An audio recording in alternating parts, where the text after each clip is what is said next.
You guys ready? Good to go. Okay. We'll wait, I'll let people in. Let's wait like a minute or two for everybody to join still. We've got 4, I'm letting in now. Sounds good. Welcome, everyone. We're going to get started in just a few minutes. So you can settle in while we wait for folks to float in.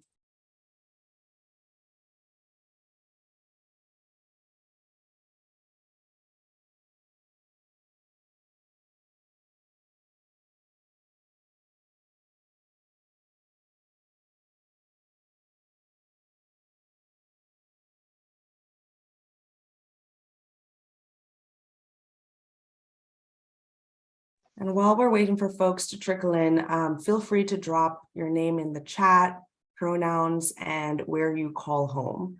And so just to start that off, while we're waiting for a few more folks in the waiting room, I'll just mention my name is Kimberly Burrowes. I call Jamaica home.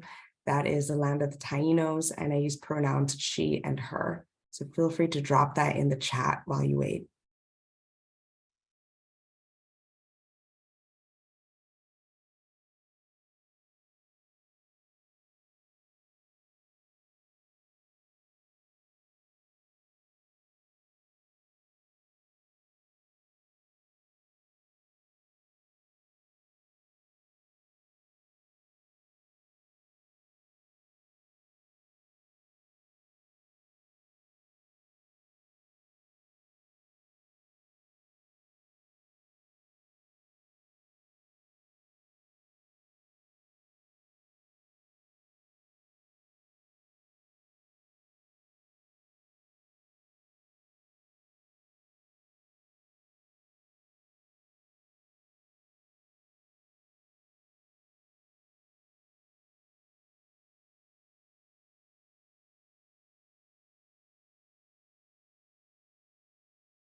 Just got us started with some introductions in the chat, and so go ahead and drop in your hello introduction.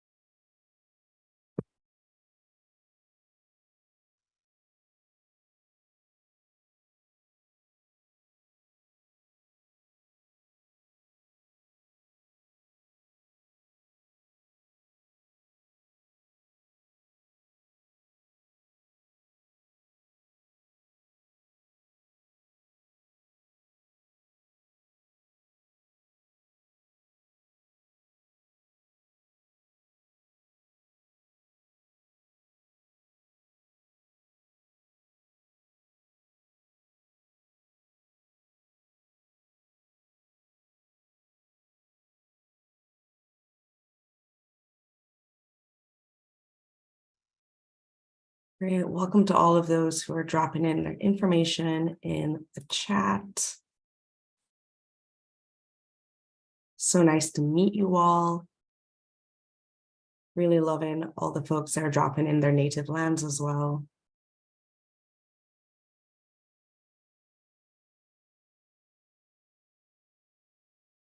And just to save you from some Googling, if you want to know where your native land is, you can click on the link that is in the chat now.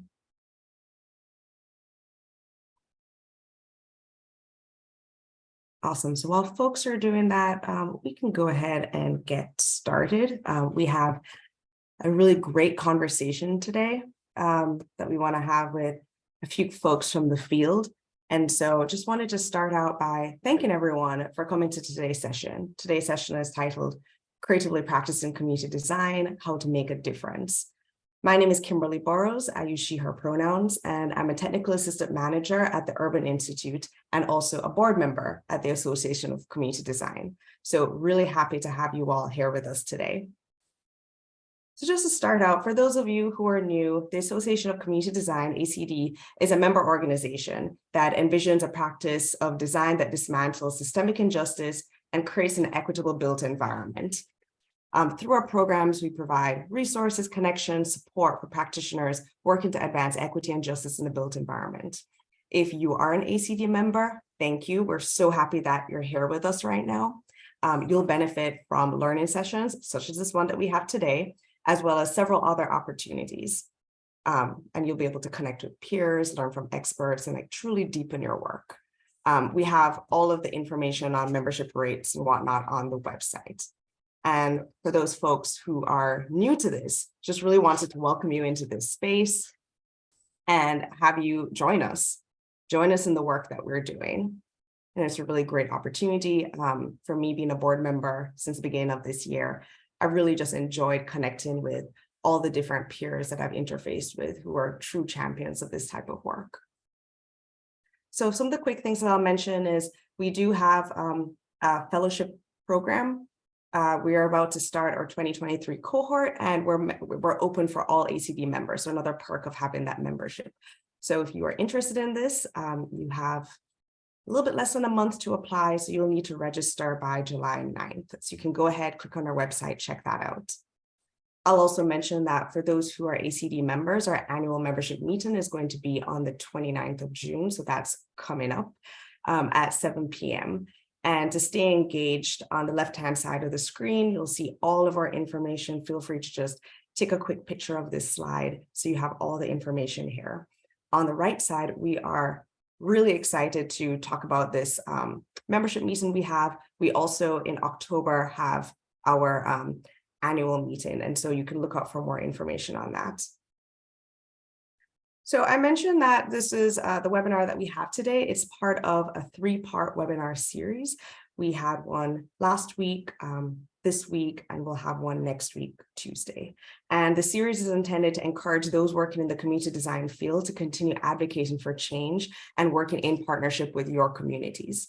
And for those who are breaking into the field and you might be new to what we're doing here, our hope is that this series really offers a way into doing this work and doing it in partnership with other folks.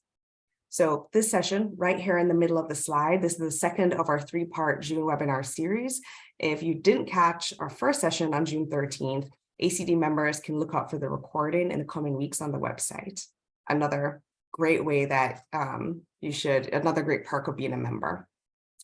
And then next week, we'll have our final webinar titled Perspectives on Practice, Exploring Pathways in Community Design. It's going to be a real treat. And so we hope that you all can stay in the series with us and join next week as well. Great. So before we really dive into the meat of everything that we want to discuss today, I want to go over some very brief housekeeping. So first of all participants, as you joined in mute mode, but there'll be ample time reserved in this session for you to raise your hand, unmute, ask questions, and really engage with the panelists that we have today. Second piece, if you do have questions throughout the presentation, I encourage you to use the chat function and we'll get to them. So either myself or some of the other board members who are on the call today will help elevate some of those questions that you have in the chat. We will be recording this meeting. You should have seen that when we joined, and that recording will be available on the website for ACD members in the coming weeks. And finally, if you need closed captioning, you can enable that using your Zoom screen. So you can go ahead and navigate to the live transcription. Great. So we have an exciting discussion planned for you all today, where you'll get to hear from 3 superstars in the field, Yue Wu, Hayling Price, and Seema Thomas, and they're all going to talk about their community design journeys. And actually, just before we start, I want to start the session with a little bit of a spoiler alert. So everyone get ready for it. The spoiler is that none of the folks that we have on our panel today work at a design firm currently. So hopefully you saw that in the session description. So we're not going to lose anyone in our audience here, but I do want to invite these folks into the space because they're here to talk about how throughout their work, although it's not a design firm, it's really about reimagining equitable community spaces, working in radical partnership, and improving people's lives through the built environment along their career paths. And so you'll have so much that you'll be able to gain from the knowledge and expertise that they've had as they've gone through their learning journeys. I'm also personally excited to moderate this session because I'm a trained community planner with a passion for planning equitable public spaces, and I bring those skills and interests to a research setting, so also not in a design firm. And so together, the collective of us today really want to talk about what that looks like and the work that we've done and what really encourages us to continue to do what we do. Great, so let me start with some introductions. So our first panelist is going to be Seema Thomas. Seema is an urban development professional who's been working on community development challenges for the past 2 decades. Her career has focused on developing and expanding innovative and inclusive initiatives to support communities from the neighborhood to the metropolitan scale, both domestically and internationally. Currently, she works as the Deputy Director for Financial Management Division at the Department of Housing and Urban Development, so at HUD, and she is a guest lecturer and former adjunct professor at the University of District of Columbia and a Planet Zen course instructor. In the past, she's consulted and worked for numerous organizations such as the World Bank, DHS's Science and Technology Directorate, Freddie Mac, and the Urban Institute. She holds a bachelor's degree in engineering, 1 master's degree in urban planning, and another master's degree in public affairs. Our second panelist will be Yue Wu. Yue is a former neighborhood planning and project manager at the Philadelphia Chinatown Development Corporation. She has more than 5 years of experience in community planning and development. At the Philadelphia CDC, she spearheaded the implementation of community development and cultural preservation strategies to sustain Philadelphia's Chinatown as a vibrant urban neighborhood for immigrant workers, residents, and business owners. The projects she's led, some are included on this slide here, encompass affordable housing development, public space activation, and equitable development advocacy. Having engaged more than 2,000 community members through her work, she's an expert in creating inclusive and collaborative decision-making processes for community design projects. Yue holds a master's degree in historic preservation from the University of Pennsylvania School of Design. And our third panelist today will be Hayling Price. Hayling is Executive Director of the Mobility Alliance Incubation Hub. This is an initiative to align and scale research, funding, and advocacy efforts that promote economic mobility in the US. He's also the founder of Alignment for Impact, a consultancy that advises social sector organizations on systems change strategies. Previously, he served as an executive at the Harlem Children's Zone, where he co-founded the William Julius Wilson Institute, a national hub for place-based initiatives advancing social and economic mobility.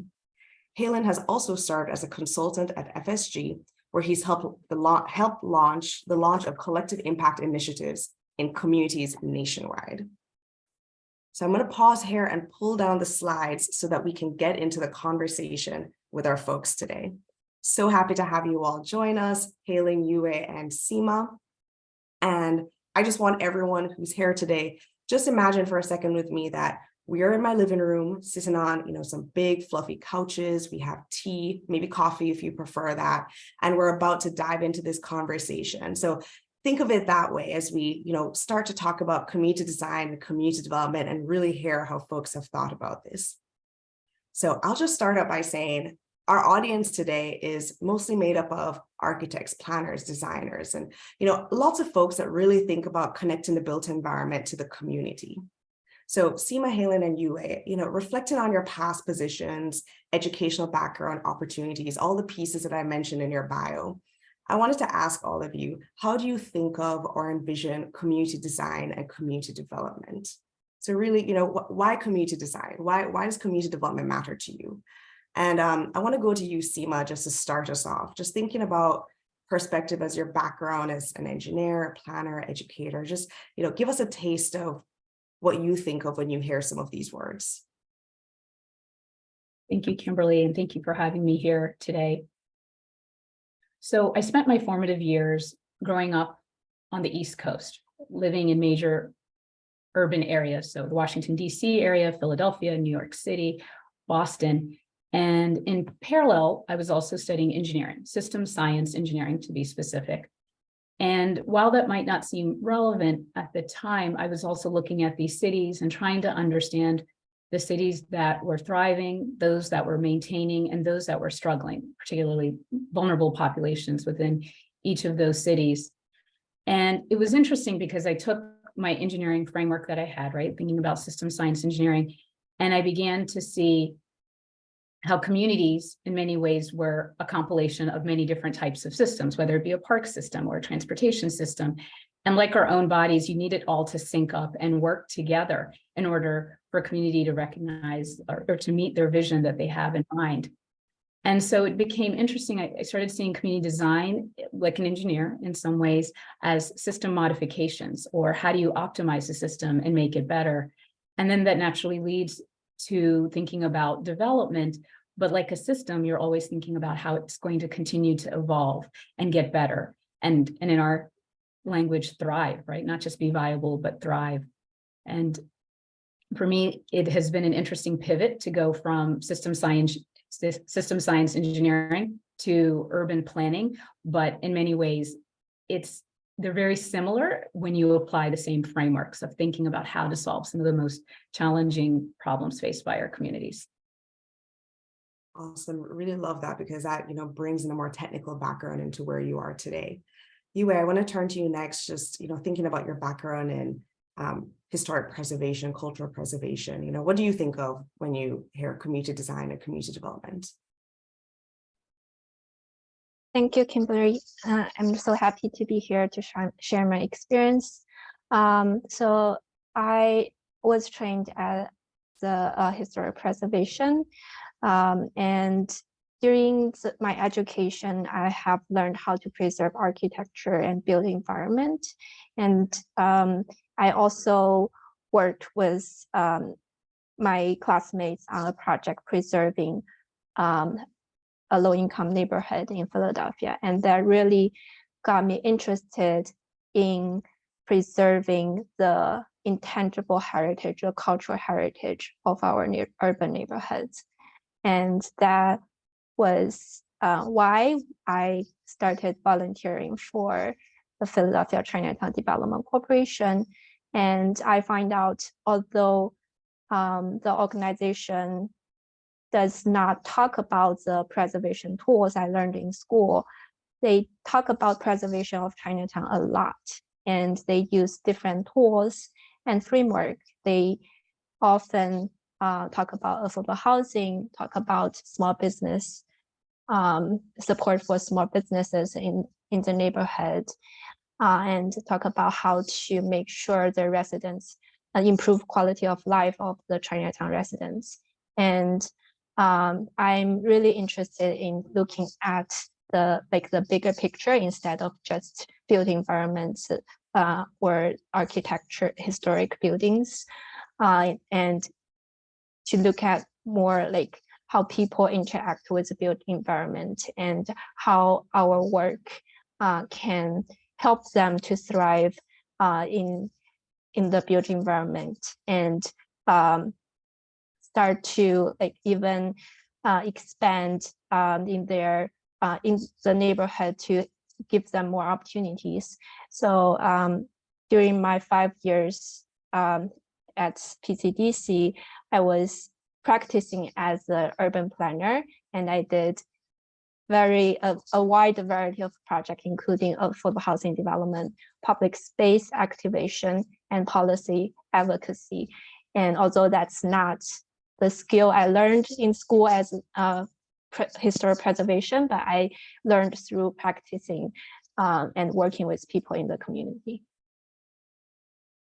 Thank you so much for sharing, because, I really liked you spoke about the full package of, you come in through one slice and then end up touching so many other slices of doing place-based work. And speaking of place-based work, Hayling, I know this is totally within your sphere of what you're doing and what you have been doing for several years. So would love if you could share some of your perspectives here. Sure. And thank you again. It's really good to be with you all, and appreciated your invitation, Kim.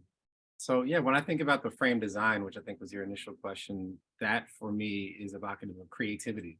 And so I think my work in facilitating neighborhood-based community change is really about co-creating a future for a community's residents that is driven in a sort of self-deterministic way by folks who have a stake in the future of that community in a way that's inclusive and representative of their needs. So don't have maybe as technical of a background as my fellow panelists. I would say my formal training is really sort of rooted in political economy.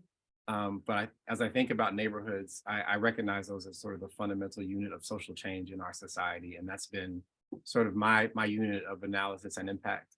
So for me, building solidarity and then sort of co-creating plans, not just the high level visions, but operational sort of strategic plans that are bringing folks together to see the whole system. I, like Seema and UAR, identify as a systems thinker. To do that, you need to get the system in the room, quote unquote, which means the usual and unusual suspects who can sort of build that mosaic with you, see the whole elephant proverbially, and then think about how to sort of bring those perspectives together into a plan that is representative of all of those moving parts, and hopefully comprises something, as we heard earlier, of a living organism that is dynamic and grows in ways that are responsive to local needs. I love that you touched on the idea of inclusivity, because, thinking about how our identities really connect with the community work that we do, how we show up for that work, I think that is so important. I know for me, being a Jamaican immigrant, being a Black woman, as a community planner, that also means that I look at who accesses spaces and who doesn't have access to that public space. My research on park equity, I already know that, Black people don't often benefit from some of these spaces. So as someone who identifies as such, I think very carefully when I'm doing my, community development work of how can I then create some of these roads to break down, perceptions of safety, encourage belonging, really have access to services that are supposed to be accessible for all. And I know you all had kind of touched in your introductory remarks, your diverse backgrounds and what you bring to your work. And so I'd love if you could each speak a little on how your identity impacts the approach that you take to community work. And I want to start with you, Yue. Just, when I was doing your introduction, we had all of these great pictures of the work that you had done at the Philadelphia Chinatown Development Corporation. I would love if you could just start there and talk a little bit about that. And then we'll go to you, Hayling, next.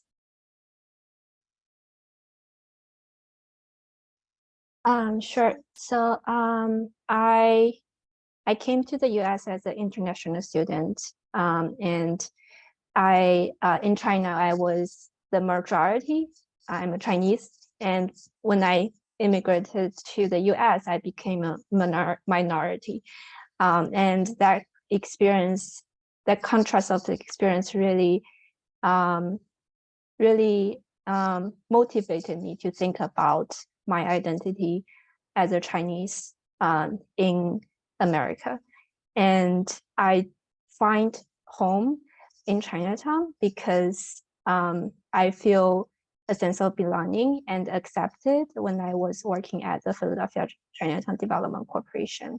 And their advocacy effort was also very inspiring for me. The organization was funded by a woman and a resident of Chinatown who fought against the highway that was put in the middle of Chinatown. And that's how the organization was funded. And that kind of story really empowered me to continue the work, try to do the same for the community that provided a home for me. So when I was doing a project, I always keep that in mind, that I was benefiting from people before me and who created a space for Chinatown and for Chinese Americans. And now I'm trying to do the same for my generation and the future generation. And the picture you saw in the slides was a project called Chinatown Plaza. It's a play space created for kids in Chinatown on top of the pedestrian bridge over the highway that was put in the middle of Chinatown. So that's kind of making a lemonade out of the lemon. Like that's the highway is a scar of Chinatown, but because we have this small space on the pedestrian bridge, we try to recreate it and redesign it to benefit and to create space for our neighborhood. I love that you shared so much about, bringing in that experience and then thinking about how do you create spaces for yourself. Hayling, I wanted to go to you next because I know that this level of, working with folks at the grassroots level, at the community level, meeting them where they are is something that you've, done with Harlan Children's Zone as well as some of your other projects. Could you also touch a little bit on, how your identity has really played out with some of your community development work? Sure. I identify so much of what was just shared. I think it's a universal condition that we want to be in community and belong in the neighborhoods that we're a part of, and the imagined and geographic community we're a part of. So I feel like that is probably why everyone is in this Zoom for one reason or another. And so our interest in building these spaces that can provide us with a home in one way or another. So, I mean, for me, my interest in this work, the way I think about my work is really a function of my identity. And I think that continues to kind of animate how I show up in this space. There's some wisdom I was exposed to a few years back when I was kind of developing my practice in systems change. And someone said, the effectiveness of a systems intervention depends on the interior condition of the intervener, right? So like I have to kind of get right with myself before I can really be of service to others. And so I think for me, there is a lot of self-work that I've encouraged others to take as I've been on this journey, as I think through what it means to kind of be in community and solidarity with folks. And I mean, my project is really fundamentally about the liberation of people of color in this country, which is going to show up in different ways. But for me, committing to the Harlem Children's Zone, which may be the largest Black-led direct services organization in the country, was, I think, an important part of that journey, to see an organization that was largely built by folks who looked like the population being served, and to be working alongside folks in a way that hopefully build a sense of agency and capacity. So I think moving from charity to solidarity is huge. So I think for me, identity comes up a lot there, because obviously the history of sort of social impact in this country is rooted in a lot of paternalism, and folks are seen as sort of object, not subject, or other, as opposed to us. So for me, although I grew up about 20 minutes outside of Harlem, I'm not from Harlem, so you got to be careful. I can't walk down 125th Street and claim that block. But I do recognize that there's a lot of shared both history and I think destiny that is sort of present for me in that work. And I see it as a resource. You know, I think it's something that can come into our practice in a lot of different ways, but ultimately change happens at the speed of trust, and you build that trust when you are kind of encountering each other in a really human way. I love that quote, change happens at the speed of trust. I think that's so important, especially when we're touching on things like belonging. We're talking about legacy. We're talking about, looking like the people we serve, and what does that mean for building that type of space. Seema, I want to go to you next. I know this is something that you and I often talk about, and so would love to hear some of your thoughts as well. Yeah, so I'm the granddaughter of farmers from South India. Both sets of my grandparents were farmers, but unbeknownst to them, they were sustainable farmers. So they were always thinking about the people, they were thinking about the planet, and then also it was their livelihood. And what's so interesting to me, especially from a sustainability perspective, is that they owned their waste. So as an American, I think on average, we generate something like a ton almost each year. And what my grandparents did that I thought was so fascinating, that continues to resonate with me, is that what might be seen as a wasted opportunity, they were able to turn it into an opportunity for others and to do some really creative things. And so, as you can tell with some of the courses that I've taught, especially with an urban planning focus, it's really trying to find, leave no stone unturned where there might be an opportunity to create for others, particularly from an economic development point of view. Oh, I just love that so much, because that kind of goes into the conversation that I want to have now, which is about, we can't do this work in singularity. You all touched on the fact that we're doing it as a community, we're doing it as a movement, we're doing this in this level of collaboration. And so, just thinking about all the different backgrounds and the work that we do, and, although you three are not, and myself, we're not in design firms, we all cling true to it's important to, really activate spaces by thinking about reimagining what may not have been there and what should be there, and then who should have access to these spaces, and being able to promote equity and justice, not just for ourselves, but for our community, however we identify that community. And so, for ACD, one of the core tenets of our work is thinking about radical partnership, and thinking about how we can work in collaboration with people. That's the partnership side, but really trying to be radical, because some of these spaces weren't for the people who are in the space now. We have to think differently. We have to shift power and shift systems. And so I want to talk a little bit about the radical partnerships that you all might be a part of, you may have catalyzed, you have seen, and you've seen the outcomes of these partnerships. So Hayling, I want to start with you and just ask you what comes to mind when you hear that term radical partnership, and how does that connect with your work? I appreciate that, because I was about to ask you the same question. So I guess I can start and would love to hear other perspectives on this. But in a word, what comes to mind to me is the notion of Ubuntu, which I believe is sort of attributed to South African sort of ancestral wisdom, the idea like I am because we are, right? So I think radical partnership is something that aspires to not just a marriage of convenience, if you will, but an investment in each other's future because we see each other. And so some of my systems practice invokes this idea of agape. So this version of love that is not sort of romantic, but kind of the sublime sense of we are sort of intrinsically connected and we love each other because we kind of are each other. And I think effective community work, power building work, advocacy, design work is built in those partnerships. And I found that across all the even more technical kinds of coaching and strategy advisory work I've done, this work is either amplified or sort of dismantled as a result of the relationships and connections that undergird the work. So if folks don't have trust and you haven't repaired, say, fractures between, I don't know, a political establishment and marginalized members of the community, or different racial or ethnic or neighborhood factions in the community, that's really like the beginning of the work in a lot of the facilitative kind of community building work you'll see, as opposed to what is the plan? It is like, how are we encountering each other and building a container for partnership? So for me, that is not separate from the work. That is actually kind of step zero for the work. And so this idea of radical partnership for me is like how to like encounter each other in a deep way, so that when there is space for disagreement, I'm not saying everyone is in harmony and agreeing all the time, but our ability to hold that difference, that harmony of difference, and then build something new as a result is transformational. But I don't think it can be done if we're not investing in those relationships and connections that really drive the rest of the work. I truly resonated how you spoke a lot about kind of preparing the land before you plant the crop. It's this idea of, what are some of those enabling factors to even say, I want to be in partnership with other people? Because you're right, there are times, even I work at a research organization, and we'll come into the space and people will say, oh no, you're in your white ivory tower, we don't want to talk to you. That means that we need to truly prepare the ground to shift power so that we can have those conversations. We can't just bulldoze our way into partnership.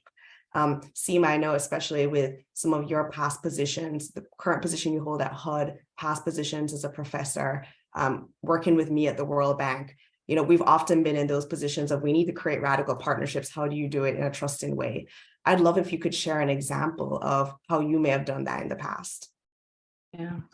And like Hayling said, there's something transformational that can occur with radical partnerships, and the different stakeholders, the different partners that come to the table, they may bring very different strengths to it, but in many ways you can leverage, right, one another's strengths. So at the World Bank, I was on an urban sanitation team. And for many of you that may not be aware, especially in developing countries, in urban areas, sanitation, while it sits on the back burner, it can be a dire situation, especially for the most vulnerable and poor. They oftentimes do not have access to basic services related to something as simple as the transfer of human feces. So one of the most important partnerships that I was able to help galvanize, and it seems very simple, but was just basically putting the spotlight on what entrepreneurs were doing in this space to help these communities. And these were very small organizations working on many different continents that were doing some fascinating work, but just needed the spotlight to get other funding to help these community organizations and then thereby help the communities that they were serving. So as an example, one organization that's based in Latin America, primarily in Guatemala, they were working with indigenous communities there, training them on how to manage, treat, transport human feces and turn it into soil conditioner that could be reused for the earth and for other important ag purposes in that community. And then in another example, in East Africa, in Kenya, there was another organization there that was working again with those that were underemployed or unemployed for opportunities to take this waste that everyone was discarding and turn it into valuable a valuable energy source. And then they no longer had the need to actually cut down trees and use that as an energy source. So I've always been amazed by radical partnerships. Everyone has a role that they can play. You can even strong arm, possibly a large multilateral, to help get your message out and spotlight it. And I think it's so important to have as many perspectives right at the table to make that happen. Definitely not an easy road. I totally hear you on that, it not being an easy road to bring partners. And I think, one of the more challenging partners to bring at the table, to own the table, to steward the work are often community members themselves. As a community planner, I know I have certain tools and techniques that I'll use to say, I'm going to engage the community in this planning process. But then at the same time, when I'm being engaged by other community planners, it takes like a specific type of ask to get me at the table. And so I think that, although we all know this in the room, it can be very difficult to work at that hyper-local level and to really engage community members in a non-superficial way, in a way that you are in this radical partnership with them, but then they're also gaining so much from that collaboration. And Yue, I want to go to you now, because when you were talking a little bit about your background and talking about your past projects, community members are really at the center of that. And so I'd love if you could talk to us more about what it's like to work at the hyper-local. What does it look like to really engage community members and let them not feel like this is just a transactional thing? This is something that they're also very much bought into. Yeah, I think I was very fortunate to be at a position where my organization itself is based deeply in the community.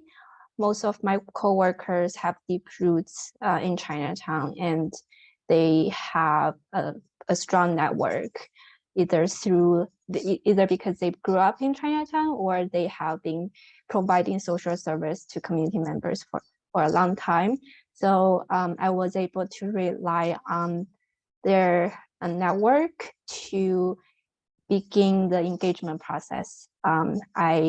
I get their suggestion and advice on the format of engagement, and I get the contact. They tell me who to call for certain issues, and like just small details like providing food during the meetings and the time of the meetings, because business owners and residents may have different free time to participate in discussions.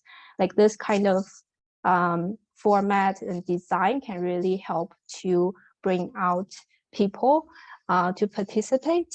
And I think that secondly, it's very important to build trust with community members and local institutions, and it's definitely not easy. And the PCDC has been in the neighborhood for over 50 years. So working there was a little easy for me to have that trust, because I inherited that trust from the organization. So I was able to partner with like, for example, residents living in our affordable housing project, or schools who we have previous relationship with. So for example, the Chinatown Plaza public space project I talked about earlier, we engaged with a local school, a school in Chinatown, to incorporate part of the engagement process as their one of the curriculum, so that our designers can directly talk with the students in the class and get suggestions from the teachers on how to engage with those students and to get feedback we need for design of this public space. So, and also for me, doing engagement is not only the job or work, it's also building relationship with community, and it's me becoming part of the community. So it has an additional layer for me to do this well and build relationship. I love that you touched on building relationships. I think, that is really the core piece to what Hayling was saying earlier about trust, what Seema's talking about bringing different perspectives to the table. And I'd really be remiss if we didn't talk about power building, power shifting, You know, Yue was saying in her comments that she inherited this trust coming into a space that already did all of that tough work. But we don't always have that opportunity. There are times that we come in and we know we have a short engagement, and we still need to be able to really understand what type of impact we can have and how we can have it with the people that want to benefit and want to see what the impact looks like. And so, Hayling, I want to come over to you because a lot of your work does talk about co-designing with partners and ensuring that that type of collective impact and power shifting is happening. So I'd love if you could just share one of your experiences of how you go about this process, especially if it's, you know, particularly challenging. Yeah, I smiled a few times over the past few minutes because I just saw the faces of all these folks I've worked with, and it's like, yes, sometimes people will raise hell if they're not heard at the table, or there's like very adversarial energy that you sort of start these conversations with, because as someone who was facilitating as a sort of third party, and I do believe to the earlier points, you sort of become a part of the system once you enter the system, but in some cases I was a contracted member of that system for a period of time, right? So I'm trying to understand those dynamics and read the room and do my homework so I'm aware of whatever history I'm stepping into. And sometimes, as we just heard, that can be an asset, and sometimes it's not.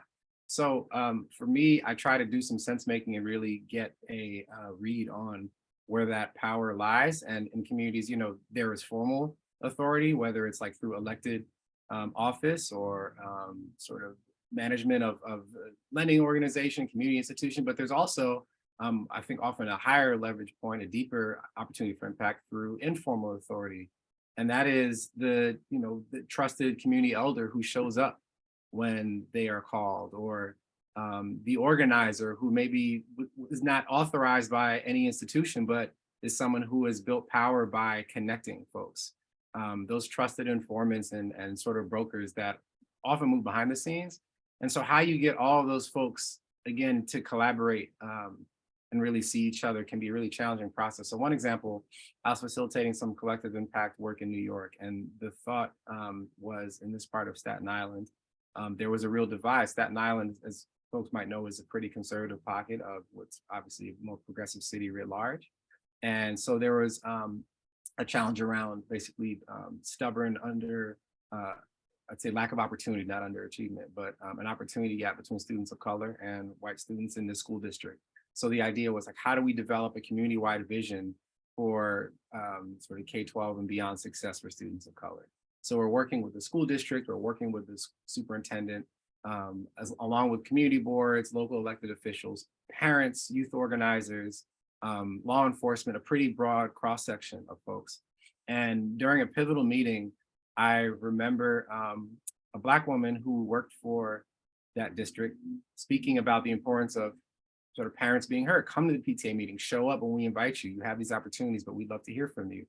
A mother from that community, another Black woman who was a parent, replied, "We show up and you don't listen." And I've stopped coming because I feel like I'm sort of banging my head against the wall. So like, I'm kind of over it. What are you gonna do about it?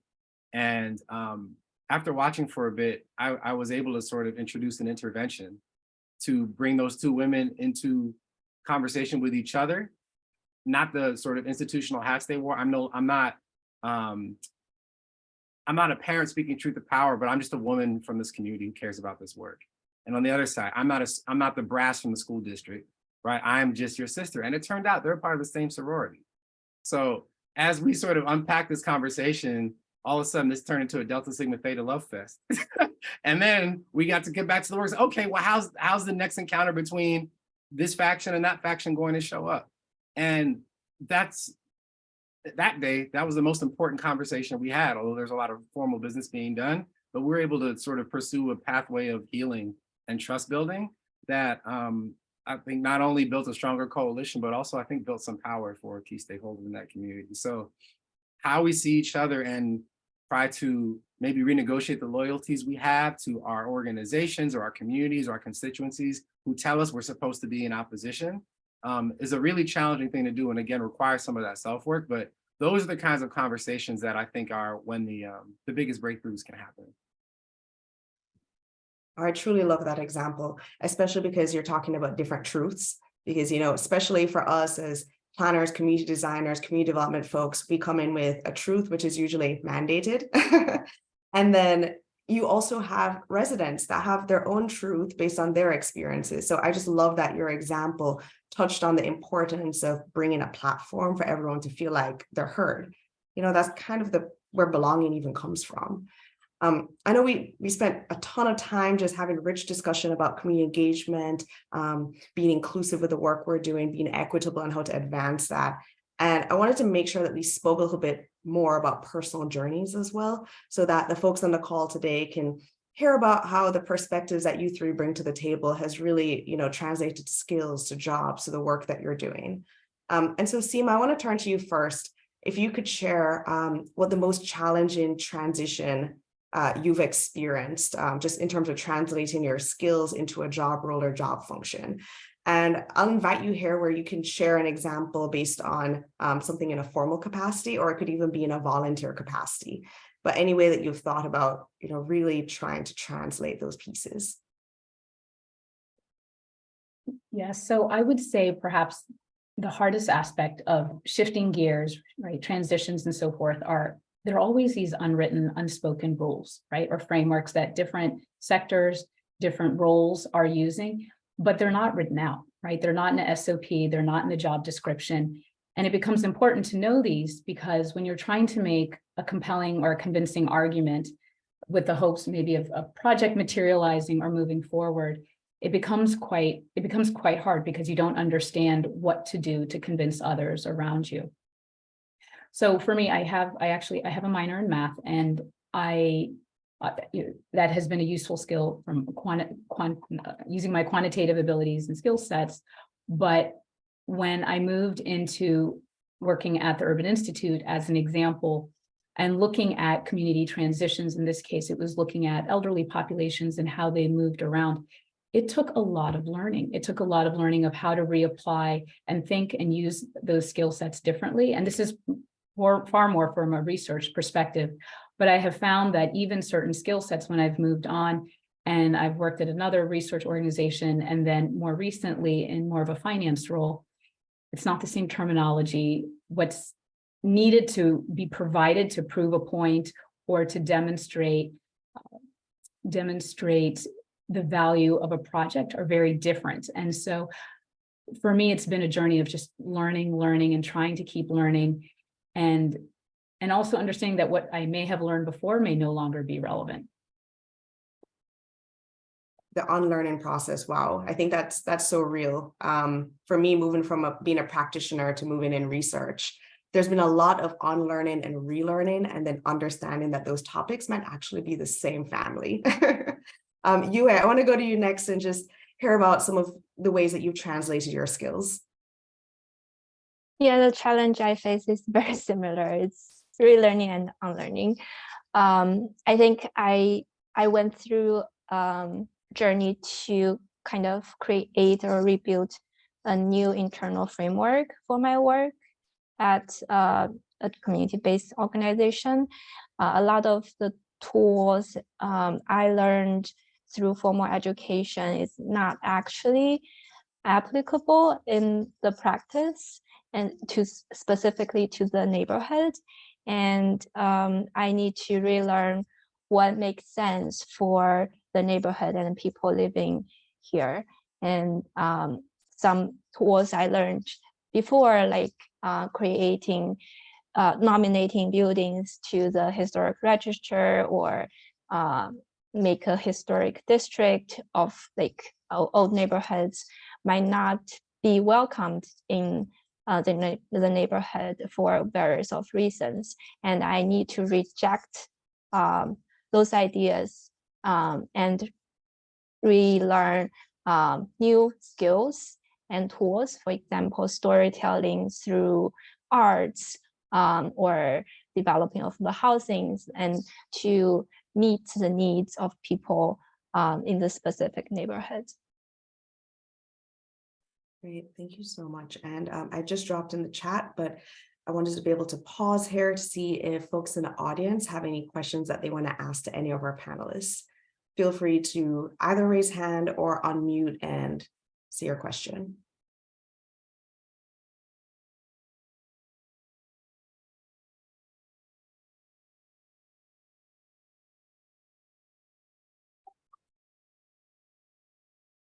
Surprise, we have a very quiet room. Okay, well, I will jump in and continue on with my questions while maybe this will spark something for you all.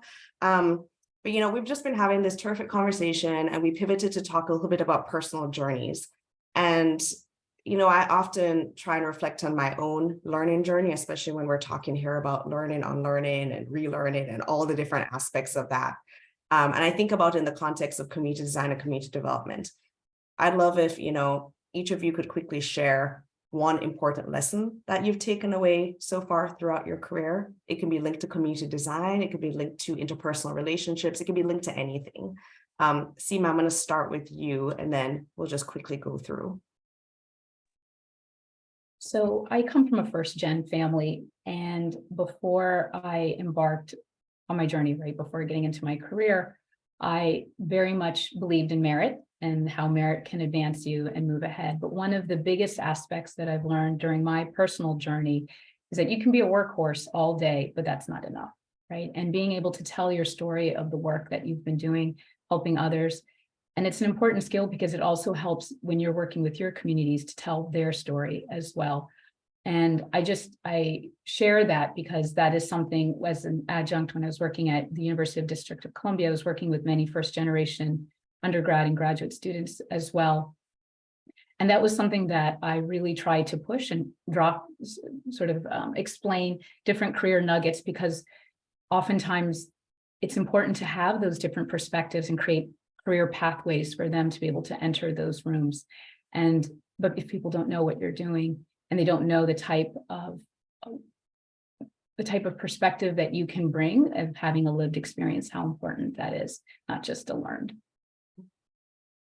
Thank you for sharing that. You want to go next? One important lesson. Yeah. So I think we all learned through our work that when we're doing a project, communities can be divided. Like there can be many different opinions from different communities that our project impacts.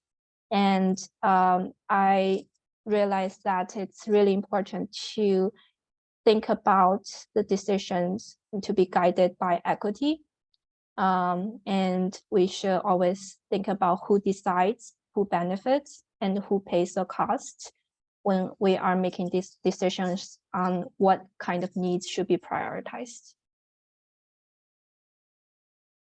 That is just such a critical point. I want to redline, pen, underline, like who pays the cost, because at the end of the day, not everyone benefits, but we have to be very careful about what does a burden look like. Hayling, I want to go to you next. Sure. It's important to be clear about who your people are. And what I mean by that is who you carry with you into this work as a practitioner and steward of the work, but also as you're managing the practical work of holding coalitions, there will be people who are not included in that coalition. And I think to be effective, like strategy is also defining what you will not do. And I've been in so many conversations where the incentives to placate funders or folks on different sides of the political spectrum or whomever sort of rupture whatever core of that container you have. So you cannot be all things to all people, and you will disappoint some people. But if you're clear about who you're accountable to, that can serve as a North Star. That was really great. Oh, and I see a question popping up in the chat. Let's see. I appreciate that each of you are conscious of your role as individuals in the process and how you approach the work, and thus how you share it with us. How do you prioritize yourself? And if you are the right person for the work? Thinking about Hayling's quote he shared about effectiveness of systems interventions. Well, seeing that, Hayling, it's your quote in the chat, I'm going to actually go to you first. How do you prioritize yourself, and if you're the right person for the work? Yeah, I used to have a good therapist and a solid coach, and that's a team that is critical for, I know a lot of leaders in this work. I also think there's a really helpful framework. If folks are familiar with the NEKC Foundation, they do fund a lot of place-based work, and they have this kind of, I think, trademarked approach called results counts. And it's a lot of frameworks on how to lead results-driven social impact work. And one of the frameworks that I love is this idea of self, role, and system. And there's this sort of construct that who I am as an individual, Hayling, is different than who I am as the executive director of this organization. And that's different than who I am in the context of all the systems, person, and organization I'm a part of. And what I've tried to coach a lot of folks who I've supported over the years is this idea that those things will be in tension at all times. And that is like a feature, not a bug of this work. So how to identify and name, we're like, individually, I'm feeling this way, but my job might be calling me to do that. And up until the point, I'm comfortable holding that tension. There may be a point where I walk because that's the bridge too far from me. And so I think being able to hold that sort of self-role systems tension is a way for us to remain self-aware. Everything I'm talking about, from coaching, input, these sorts of frameworks, help you understand how others are experiencing you, which in turn may impact the effectiveness of the work that you're trying to do. Truly love that. And, I'm actually a big fan of those like tests of like, what color are you? What is your Myers-Briggs type? And although those are also just fun and games, they do play a critical role in even that self-awareness. In my team right now, we all did the color test. And I'll admit to everyone that I am a gold, which is one of the leadership ones. But that means that I need to make sure that I step aside and create space for other people, because that might not be a tendency that my color has. So just to Hayling's point, wanted to share that, being able to have that self-awareness is really great. Yue, I want to go to you next. How do you prioritize yourself, and if you're the right person for the work? I think working as a planner at a community organization, I think the role is really to be a bridge between the community and public authority, I guess, with the city and with decision makers. And I think I agree with Hayling, like sometimes what my opinion is might not be what my community thinks. And also recognizing that I did not grow up in Chinatown, and I'm constantly learning from people who live there and had spent their whole life in the neighborhood. So I see myself as a bridge and a connector instead of deciding, directing the decisions. I also see myself as a resource to help bring people and to the platform and create a space for them to voice their opinions. I really like that. And when you're describing being the bridge, it reminded me of allyship. And although we may not be from a place, how do we really stand strong in support of the people who live there? And I think you just gave a very beautiful description of how to do that and how you do that and show up for your work. Seema, over to you of how do you prioritize yourself and if you're the right person for the work? So I think obviously, as the others have mentioned, Hayling and Yue have mentioned about the importance of self-awareness to know, right, as the first step.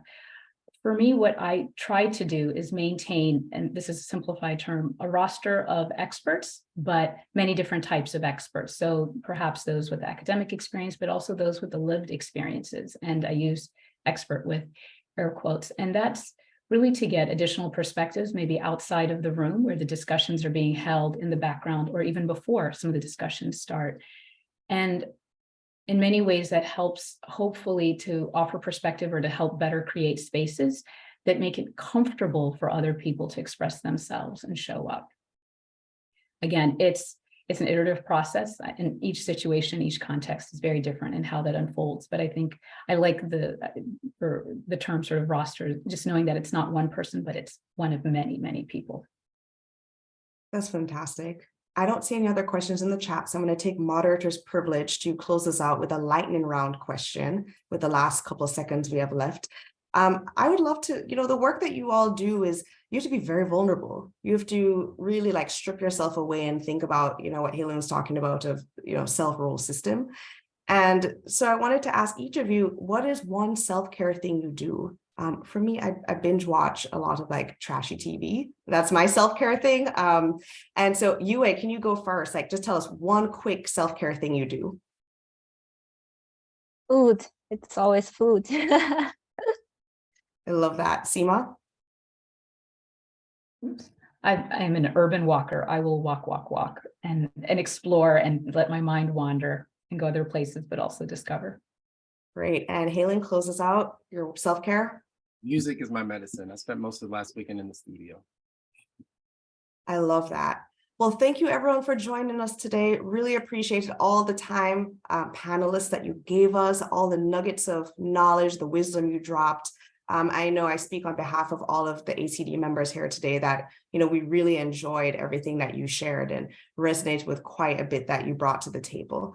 And for the members who are on the call right now, just want to remind you that we have our last session in the series. It'll be next week, Tuesday, same time, same place, different Zoom link. So please check your Zoom link, and we hope to see you there. So thank you all so much and have a great Tuesday. Thank you for having us. Bye. Thank you. Bye.